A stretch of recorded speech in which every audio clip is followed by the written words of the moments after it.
ආයුබෝවන් මම සියන් වනිගනෙත්ති. අද අපි ඇවිල්ලා ඉන්නේ ක්‍රිස්ටිනාගේ වීඩියෝ එකක් කරන්න. මේ ඉන්නේ අපේ ක්‍රිස්ටිනා. අපි බලමු ක්‍රිස්ටිනා කොහොමද අපිත් එක්ක කාලය ගත කරන්නේ කියලා.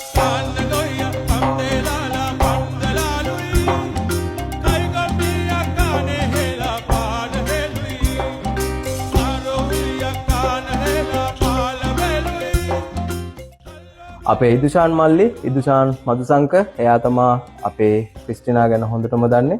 මල්ලි කොහේ ඉඳලාද කොයි කාලෙද මෙයා එක්කන් ඉන්නේ?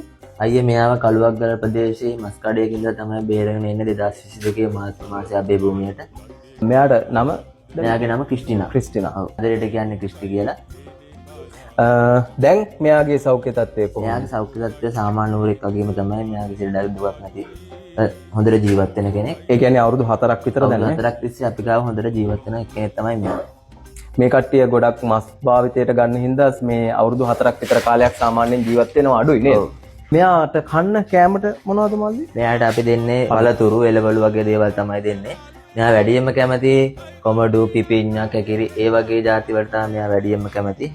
අපි යාට මෙයා වැඩියෙන් දෙනවා. මෙයා අපි ගේනකොට බරුලාල වගේ පුංචි කෙනෙක් වඩා ගන්න පුළුවන්. දැන් නම් කිලෝ 400ක් විතර කිලෝ 400ක් විතර ලොකු සයිස් එකේ හුරුතලෙක්. ඔන්න ඕක තමයි ක්‍රිස්ටිනාගේ කතාව. අපි බලමු ක්‍රිස්ටිනා කොහොමද අපිත් එක්ක ඉන්නේ කියලා. Kala lam de balui, ego kaya ene kala.